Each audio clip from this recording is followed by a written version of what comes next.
Ben, as malas prácticas urbanísticas nos resultan moi caras. E iso é o que debemos de interiorizar, que é moi caro, que a sociedade costalle moi caro iso, porque a especulación é unha práctica de risco social e ambiental e da saúde, para a saúde de todos nós. Falta avaliar quanto nos costa en saúde tamén, que eso incluso en Pontevedra está avaliado, quanto nos costa en saúde a contaminación da celulosa. Fixe ese grafiquiño así, que, bueno, era un pouco por traer un pouco así, chamar a atención. Cada metro cuadrado que se cementa impide que se emita a atmosfera oxígeno, favorece que se emita a atmosfera CO2, polo tanto está contribuindo ao aquecimento global. Cada metro cuadrado que estamos cementando.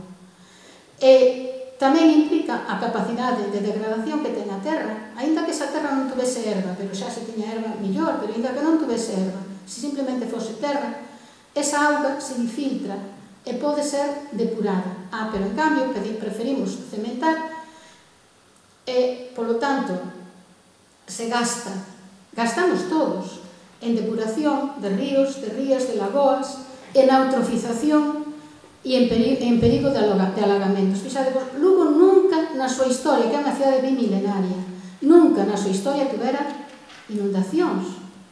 Este ano tivo inundacións. É certo que choveu moito, pero, bueno, en 2000 anos, supoño que algunha vez chovería tanto como choveu hai 3 meses. Bueno, pois, nunca houbera inundacións en Lugo. É unha mal uso do terreno, unha mala utilización do terreno. E agora vai haber que pagar indemnizacións. Eso é caro. Por lo tanto, ese diñeiro, que parece ser que trae diñeiro, non é tal diñeiro. É unha ruína para todos. Ben, perde da absorción de auga, aumenta a escorrentía, favorece os alagamentos, aumenta o calor reflectido. Non estamos pensando que son as illas de calor das cidades. Alegremente estamos despoboando o campo e alegremente estamos concentrando a poboación en núcleos, porque resulta, e eu vou decir así con ironía, resulta máis barato levarlle conduccións, resulta máis barato.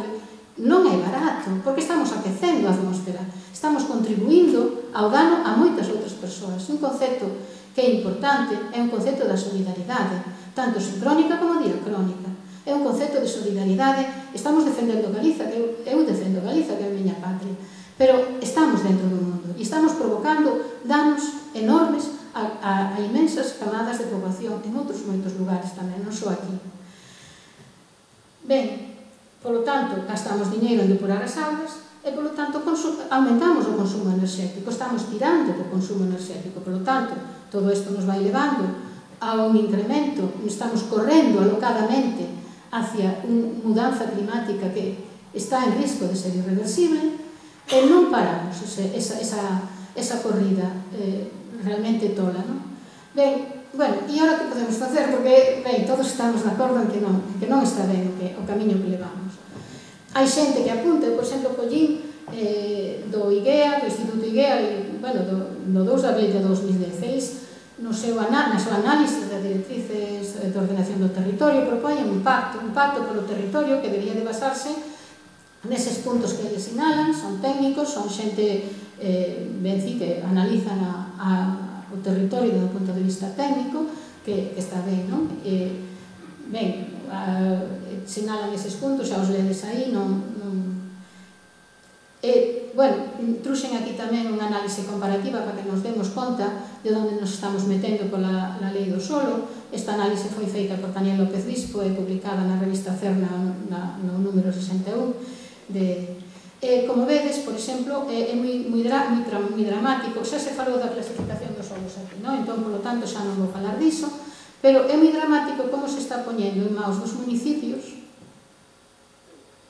prácticamente a disponibilidade do solo, é dicir, a decisión do solo. Desde a DEGA hai unha oposición frontal a iso, porque pensamos que o municipio ten unha implicación bastante sospeitosa e bastante pouco, que non vai facer de árbitro do territorio. E eu teño unha aportación, eu digo que o municipio, moi ben, se cobra a licencia municipal, debía de pagar a súa cuota, ademais desa licencia municipal, ten que lle pagar ao resto, non sei, a donde sexa, a comunidade ou a donde sexa, ten que pagar esa parte que contribui ese metro cuadrado cementado a gasto enerxético, illa de calor, perda de depuración das augas, perda de oxígeno e emisión de CO2. Eso debía de pagar o Concello. Entón, a mellor xa non optaban tanto por andar dando licencias urbanísticas, a mellor frenaban.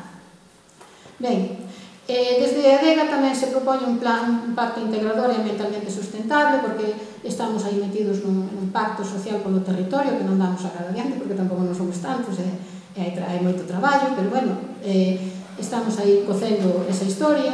E aí, unha das puntas que dos eixos que se están definindo, pois é o que está máis ou menos aí. Pero bueno, como vedes, eu penso que é importante este punto, o respeto das leis da natureza, que se non respetamos as leis da natureza, a natureza vai nos volver contra nós e se nos está volvendo contra nós.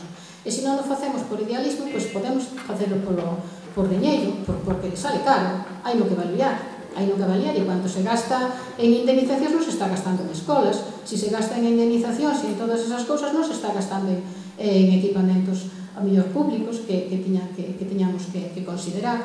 Ben, o territorio protegido en Galiza é moi pequeniño, puxen aquí esta poesía de Manuel María, porque, bueno, aparte de que lle quería moito e é moi entrañable, pois me parece así, dulce, non? Que é dulce, é unha cousa dulce.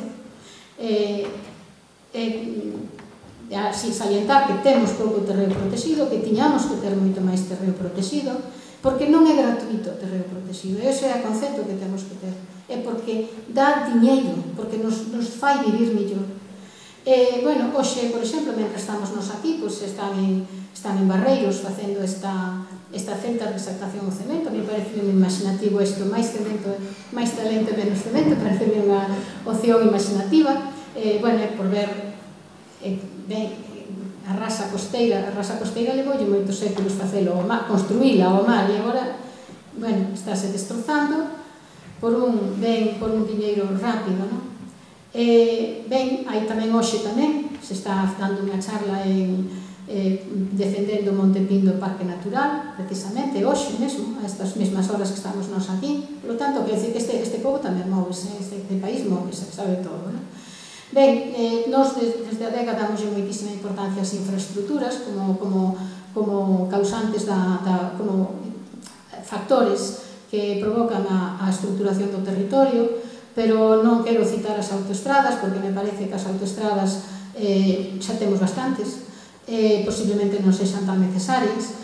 Esta autoestrada Lugo-Santiago vai pa diante, lle pese que lle pese, lle falte que lle falte, e vai producir un descalabro territorial enorme. Esperemos que a de Lugo-Ourense non se faga porque non hai cartos para facela. Bueno, pois ao mellor resulta que é unha boa noticia. Pero, en cambio, defendemos o tren, o camiño de ferro.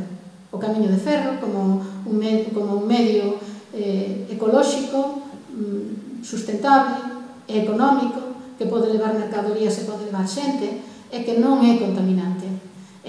Defendemos esa opción. Non estamos falando de AVE, non me vou meter nese terreno, porque eu non son partidaria do AVE, pero é unha cuestión, non me vou meter nese terreno.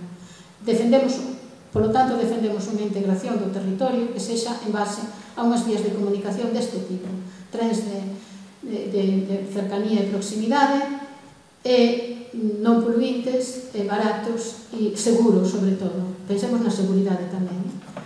E teño aquí para que vexades o cativiño, como xa vos mostraron as outras vías, pois aquí isto é un complemento, non? Este é a rede ferroviaria galega, que é un desastre, pero, bueno, vedes como Lugo, aí fica, bueno, é a filla pobre, non? Do conxunto, e cada vez meténdose máis, pero como estamos a outras historias, non estamos a defender o territorio, nin a integralo, pois a mellor nos costa traballo entender iso. Estas son desglosadas. Hai unha liña que está privilexiada, que é a Coruña-Vigo, pero que é rentabilísima. Pero, claro, é un círculo vicioso. Cuanto mellor funciona, mellor máis xente a usa. Cuanto máis xente a usa, mellor funciona. Pero están destruindo o tren do pobo, que é o que paraba en todas as estacións. Eso é outra reivindicación que deberíamos de facer, porque nos é rentable. Ademais, entendamos que é rentable para a sociedade. Bueno, outras maneiras de preservar o territorio, isto saliu un poquinho desordenado, é a custodia do territorio, é outro método que existe. Por exemplo, na Ulloa, a Adegas tamén está bastante implicada, e socios da Adegas, este é o sobreiral do Armego, está posto en custodia. Bueno, é unha línea de protección que os cidadáns poden establecer definindo que tipo de actividade se fai nesa zona e un contrato de partes de igual a igual, buscando unha entidade de custodia. Hai unha lei do 2007 no Estado español sobre a custodia do territorio e poderíamos tamén pensar a mellor en Galiza implementar unha lei de custodia do territorio porque é bastante interesante, vai de abaixo arriba, non vai de arriba abaixo. Entón, é interesante. Por exemplo, na Ulloa, que onde a Adega ten a súa casiña, que non truxen aquí exemplos, pero bueno, a Adega ten unha casa na Ulloa, que é a Eira da Xoana, e ali pois hai establecido tamén naquela zona unha amplia rede de custodia do territorio que implica empresas, implica terrenos e implica moitas cousas, non? Por exemplo, este gran sobreiral, non? Que é un exemplo. Ben, me gusta moito isto, tixolos e conchas non se comen, que non esquezamos iso, que os que a xente, bueno, me gustou moito escoitarte a ti, estou moitísimo, porque como é que, desde o punto de vista da ecoloxía, un silveiral non dá nada, un terreno abandonado non dá nada, pero a xente que está vivindo no agro está facendo un servicio á sociedade, está cuidando dun medio. Non é só que estén buscándose, eles teñen que vivir e viven do seu, pero hai que contemplar tamén esa vivencia, eses peculiares espallarnos polo medio, esa maneira peculiar que temos de espallarnos polo medio. Eso é noso, eso fixo deste país un país inmensamente rico, un país con excedente de poboación, un país que non tivo despois onde colocar ese excedente de poboación, pero deu para comer a moita xente. Entón, iso é o que nós temos que aprender a canalizar, é que temos que respetar, defendamos o agro galego, porque se non o defendemos non vamos poder seguir para... Nós non vamos competir como país con outras zonas urbanas, nós podemos competir co que temos, coa nosa calidade e cos nosos produtos de calidade, e aí é onde podemos colocar o valor acrescentado. Ben, entón, tamén, a pesar de todo, penso que estamos na mesma nave espacial, e que non esquezamos que a Terra é unha, e de momento ainda non se descubriu outro lugar habitable, e se se descubre, pois seguramente vayan bus esa xente que ten diñeiro para billetes, os demais vamos quedar aquí. Entón, non hai máis terra que esta, e dentro desa terra hai un cachiño que é privilexiado, como dixo Xosé Manuel Beiras nunha conferencia sobre transportes en Lugo, ese plus de situación xeográfica que temos, explotémolo, apoyémolo, utilicemos as nosas cartas do barallo para xogar, que temos bastantes. Bueno, pois supoño que esforos deste tipo son os que poden aproveitarse para unir todo, unir as forzas das esquerdas do país que están moi espalladas, que están moi deprimidas.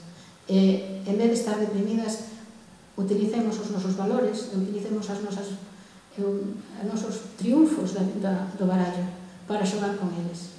Bueno, pois, nada máis.